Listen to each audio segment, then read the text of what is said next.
이 시간 깊은 것을 통달하신다라는 제목으로 함께 말씀 나누도록 하겠습니다. 한 가지 상상을 해보겠습니다. 어떤 사람이 여러분에게 와서 내가 비밀이 있어. 근데 나는 너에게 그 비밀에 대해 어떤 힌트도 주지 않을 거야. 그래도 네가 한번 그 비밀을 맞춰봐 라고 한다면 여러분은 어떤 반응을 보이실 것 같으신가요?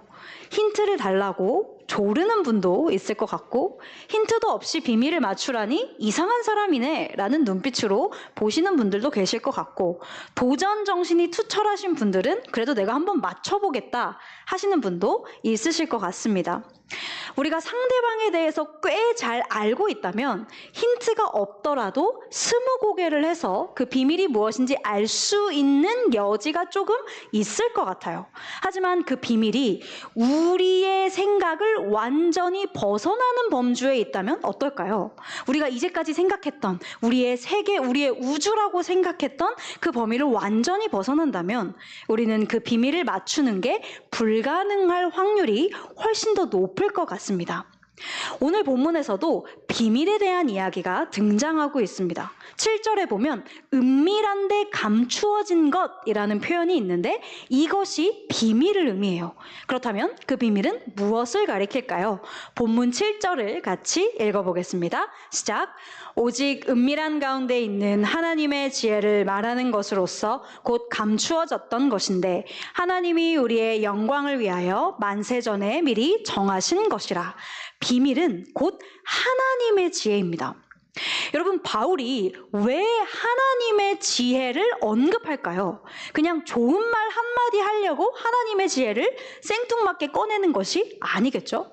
지금 고린도 교회가 완전히 다른 지혜를 따라가고 있기 때문에 이 얘기를 하고 있어요.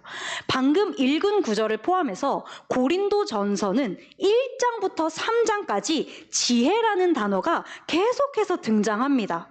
이 특정한 단어가 등장하는 이유는 바울이 이 고린도 교회의 특성을 반영해서 편지를 썼기 때문이에요. 고린도 교회는 지혜의 영향을 받은 교회였던 것이죠. 고린도 교인들이 원한 지혜가 구체적으로 무엇이었는지에 대해서 2주 전에 고린도전서 1장 말씀으로 함께 확인했었습니다.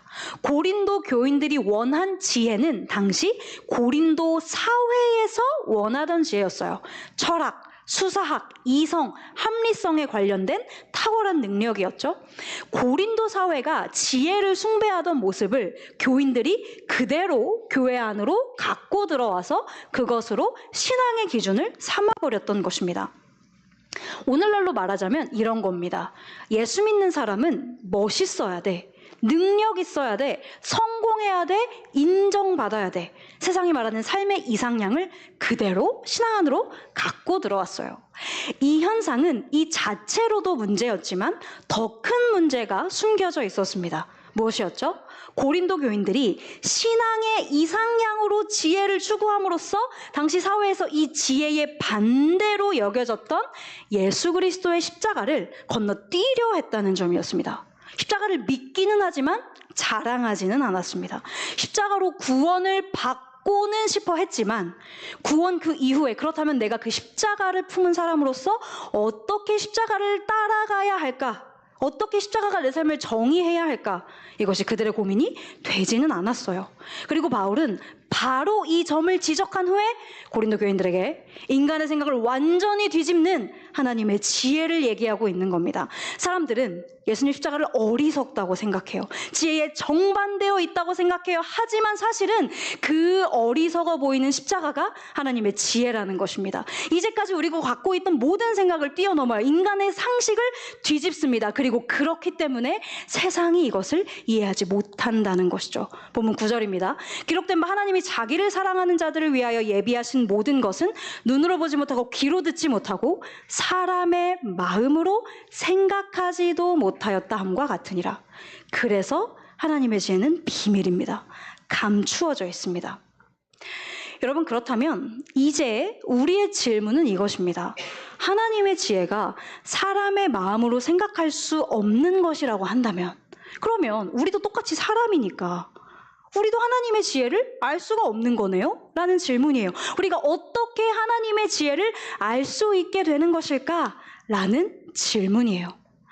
우리가 앞서서 누가 나에게 비밀을 맞춰보세요 라고 말한다면 어떨까요? 하는 상상을 해봤죠. 우리의 생각을 뛰어넘는 비밀은 사람의 비밀이어도 우리가 알아낼 수 없습니다. 스무고개를 아무리 해봐야 내 생각이 미치지 않으면 우리는 계속 헛다리만 짚을 거예요. 질문을 100개를 하든 200개를 하든 가망이 없습니다. 비밀을 소유한 사람이 알려줘야만 그 비밀을 알 수 있어요. 하나님의 죄도 마찬가지죠. 비밀의 소유자이신 하나님이 우리에게 직접 알려주셔야만 알 수 있습니다. 우리의 눈을 열어주셔야 합니다. 이것에 대해 성경은 무엇이라고 말하는지 본문 10절과 11절을 같이 읽어보겠습니다. 시작. 오직 하나님이 성령으로 이것을 우리에게 보이셨으니 성령은 모든 것 곧 하나님의 깊은 것까지도 통달하시느니라. 사람의 일을 사람의 속에 있는 영 외에 누가 알리요? 이와 같이 하나님의 일도 하나님의 영 외에는 아무도 알지 못하느니라. 하나님의 일은 하나님의 영 외에는 아무도 알지 못하느니라. 우리는 하나님이 아닙니다.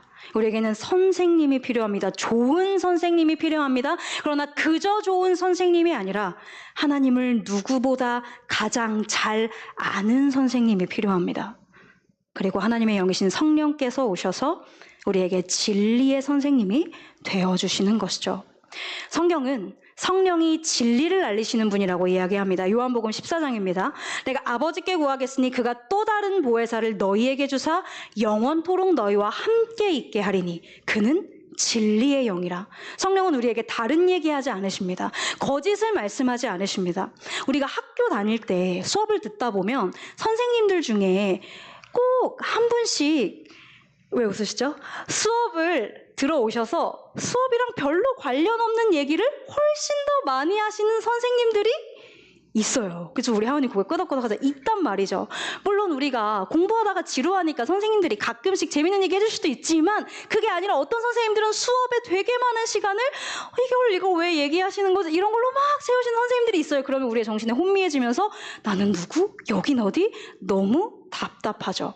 성령님은 그런 분이 아니라는 겁니다.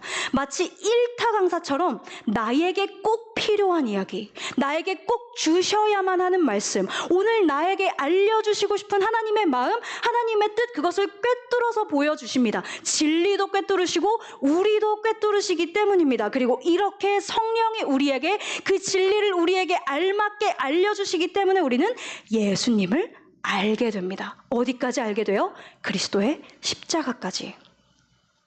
여러분 이제 생각해 봅시다. 바울이 여기까지의 이야기를 고린도 교인들에게 하는 이유가 무엇일까요? 바울은 은밀하게 감추어진 이 지혜를 성령으로 알 수 있다고 말해요. 바울이 이 얘기를 왜 하는 거죠? 고린도 교인들은 세상의 지혜를 따르면서 십자가를 외면했어요. 그렇다면 바울은 지금 너희는 그 십자가를 외면하고 있으니, 성령께서 알려주시는 십자가를 외면하고 있으니 너희는 성령이 없는 자들이다, 이 얘기를 하고 싶은 걸까요? 성령이 없다는 것은 구원이 없다는 것입니다. 그래서 바울은 고린도 교인들은 지금 여러분은 구원받지 못한 자들입니다, 이 얘기를 하려는 걸까요? 바울은 지금 그들을 좌절시키려는 것이 아닙니다. 너희는 틀렸다, 답이 없다, 어차피 구원 못 받으니 너희는 그냥 교회 밖으로 나가서 마음대로 살아라, 이 얘기를 하는 게 아닙니다. 바울이 지금까지의 편지 내용을 통해 고린도 교인들에게 던지려 했던 질문은 이것입니다. 너희는 성령을 받았다. 진리의 성령이 너희 안에 사신다. 그래서 너희는 하나님의 지혜인, 숨겨진 지혜인 예수 그리스도의 십자가까지 깨닫는 은혜를 받았다. 그런데 너희는 왜 그 성령을 받고도 성령이 없는 자처럼 사는가? 왜 그 성령을 받고도 반대로 가는가? 바울은 이 질문을 하고 있는 것이에요. 고린도 교인들이 교회 안에서 유행어처럼 쓰던 신령한 자라는 표현이 있었습니다. 성령의 사람이라는 말이죠. 그런데 이 단어는 변질된 단어였어요. 이 단어를 고린도 교인들이 자기들 마음대로 정의 내렸기 때문이에요. 그리고 오히려 고린도 교인들은 성령이 없는 자처럼 살고 있었죠. 그래서 바울은 호소하고 있는 겁니다. 성령이 그 안에 계신 자는 그렇게 머무를 수 없기 때문이니까요. 돌아오십시오. 성령을 무시하지 마십시오. 십자가로 인도하는 성령의 가르침을 받으십시오. 그래서 진정한 의미에서 신령한 자가 되십시오. 이 호소를 하기 위해 바울은 지금까지의 모든 얘기를 하고 있는 것이에요. 사랑하는 여러분, 바울의 이 호소는 2000년 전 고린도 교회만을 향한 것이 아닙니다. 오늘 이 자리에 있는 우리에게도 정확히 같은 질문이 던져지고 있어요. 우리 안에 성령님이 사십니다. 모든 믿는 자 안에 성령이 오십니다. 그런데 우리는 성령을 모시고도 성령을 따르지 않고 살아갈 수 있는 것이죠. 생각해 봅시다. 우리는 성령을 모신 자답게 살고 있던 사람들이었을까요? 아니면 혹시 성령을 모시고도 성령을 밀어내던 자들이 아니었을까요? 이 순간에 우리 머릿속에 성령을 거스르며 살던 우리의 모습이 떠오를 수 있습니다. 고린도 교인들처럼 은혜를 취사 선택하는 모습들, 죄에 대해 성령께서 나를 찌르실 때 거부하던 모습들, 변화를 거부하던 모습들, 아니요 하나님 저는 그냥 이 죄된 달콤함이 너무 좋아요. 여기에 둥둥 계속 떠다니고 싶습니다. 그러니까 저를 귀찮게 하지 마세요. 성령의 도움을 구하지 않고 기계적으로 신앙생활을 하던 모습들, 하나님이 아시고 내가 아는 모습들이 떠오르죠. 이것들을 생각할 때 우리 안에서 한 가지 의문점이 생겨나요. 한편으로 나는 분명 성령의 도우심을 입고 있거든요. 우리는 성경 말씀 속에서 힘을 얻습니다. 성령께서 말씀을 깨닫게 하시기 때문이죠. 우리는 하나님께 기도하고 싶고 기도합니다. 성령께서 이끄시기 때문이죠. 우리는 찬양 중에 찬양의 가사에서 하나님이 과거에 나에게 하신 놀라운 일을 떠올립니다. 성령이 기억하게 하시기 때문이죠. 분명 나에게 이런 모습들이 있는데 나는 왜 한편으로 성령이 없는 자처럼 사는가? 혼란에 빠집니다. 혹시 내가 구원을 못 받은 사람인가? 혹시 내가 구원받았다고 착각하고 있었던 건 아닐까? 하지만 여러분, 우리가 우리의 모습을 확인하는 동시에 더 중요한 것은 성령이 어떤 분이신가를 생각하는 것입니다. 바울이 고린도 교인들에게 이 얘기를 꺼낸 것은 그들을 정죄하기 위해서가 아니었죠. 그들이 구원에 대해 불안한 마음을 가지게 하려는 게 아니었습니다. 너희가 성령 없이, 성령 없는 자처럼 살고 있지만 그럼에도 성령이 너희 안에 계시니 다시 일어나 성령을 따르십시오. 이것이 바울의 말이었어요. 성경은 성령이 우리에게 하시는 역사를 우리의 넘어지지 않는 완벽함으로 설명하는 게 아니라는 것입니다. 성령께서 넘어지는 우리를 계속해서 다시 한번 어디로 이끌고 계시는가, 이것으로 설명한다는 것입니다. 그렇게 여러분, 우리가 우리의 부족함을 마주할 때 우리가 해야 하는 일은 불안이 아닙니다. 자책이 아닙니다. 그럼에도 성령이 나를 어떻게 일으키길 원하시는가, 어떻게 이끄시길 원하시는가를 생각하면서 그 방향을 함께 보는 것이에요. 내가 그 방향을 잘 따라가고 있는가 생각하고 점검하고 기도하며 한 번 더 그 방향으로 나를 돌이키는 것입니다. 그러면 이제 그 방향이 무엇인지 생각해 보겠습니다. 본문은 성령께서 우리 안에서 일하실 때 어떤 방향으로 우리를 이끌어 가시는지 두 가지를 얘기해요. 첫 번째 방향은 성령께서 우리를 점점 더 예수님을 사랑하는 방향으로 이끄시는 것입니다. 먼저 요한복음 16장 13절과 14절을 보겠습니다. 우리 함께 읽겠습니다. 시작. 그러나 진리의 성령이 오시면 그가 너희를 모든 진리 가운데로 인도하시리니 그가 스스로 말하지 않고 오직 들은 것을 말하며 장래일을 너희에게 알리시리라. 그가 내 영광을 나타내리니 내 것을 가지고 너희에게 알리시겠음이라. 성령께서는 자신의 영광이 아니라 예수님의 영광을 나타내신다고 말합니다. 성령님은 우리를 가르치실 때 우리의 시선을 성령께 두게 하시는 분이 아니라 그리스도께로 향하게 하시는 분이라는 것이죠. 따라서 우리가 성령의 인도를 받을수록 우리는 예수님을 더 사랑하게 됩니다. 예수님께 더 이끌리게 됩니다. 오직 예수님을 내가 어떻게 더 기쁘시게 할까? 이것이 우리의 최대 관심사가 됩니다. 그렇기 때문에 미련하고 가장 연약한 십자가까지도 사랑하게 되는 것이죠. 9절과 10절에서 바울은 말합니다. 기록된 바 하나님이 자기를 사랑하는 자들을 위하여 예비하신 모든 것은 눈으로 보지 못하고 귀로 듣지 못하고 사람의 마음으로 생각하지도 못하였다 함과 같으니라.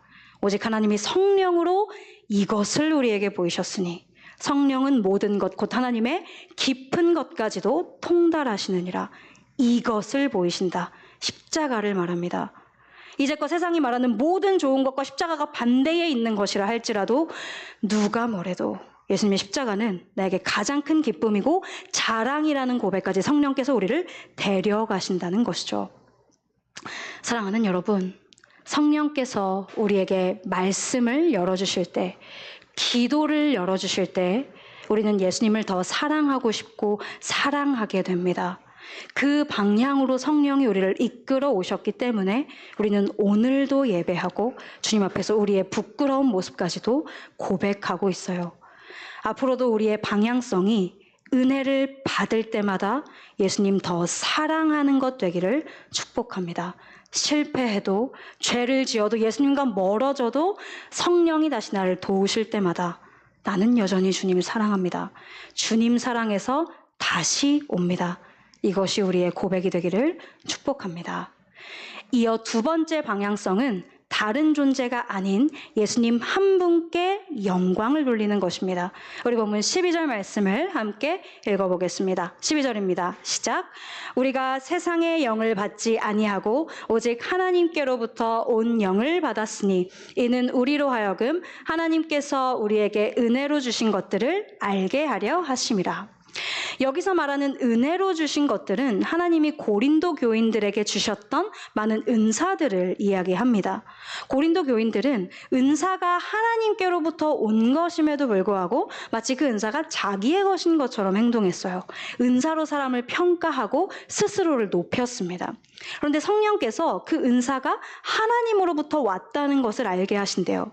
우리가 성령의 가르침을 받으면 받을수록 우리는 우리에게 주신 모든 재능, 그게 능력적인 면에서의 재능이든 성격적인 면에서의 재능이든 영적인 면에서의 은사든 모든 것을 가능하게 하신, 오게 하신 예수님께 감사하게 된다는 것입니다.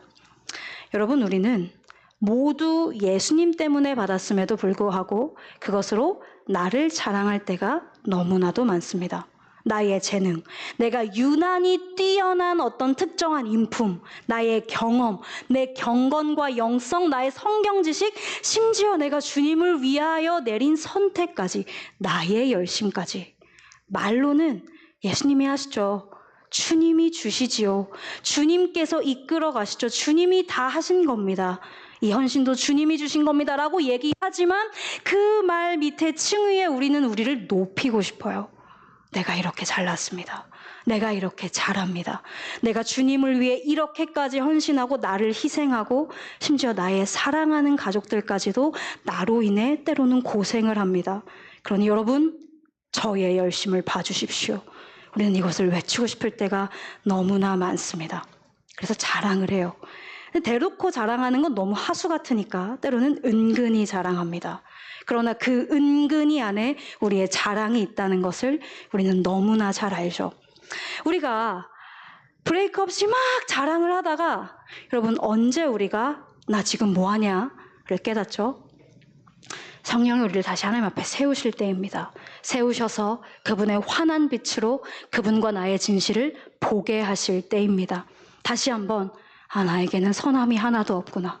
하나님이 주셔야만 나는 사는구나. 예수님 때문에 내가 이걸 다 받았구나. 한 번 더 환한 빛으로 비춰주실 때 우리는 나 지금 뭐하냐 깨닫고 다시 성령의 은혜를 받아들이죠. 12절은 말합니다.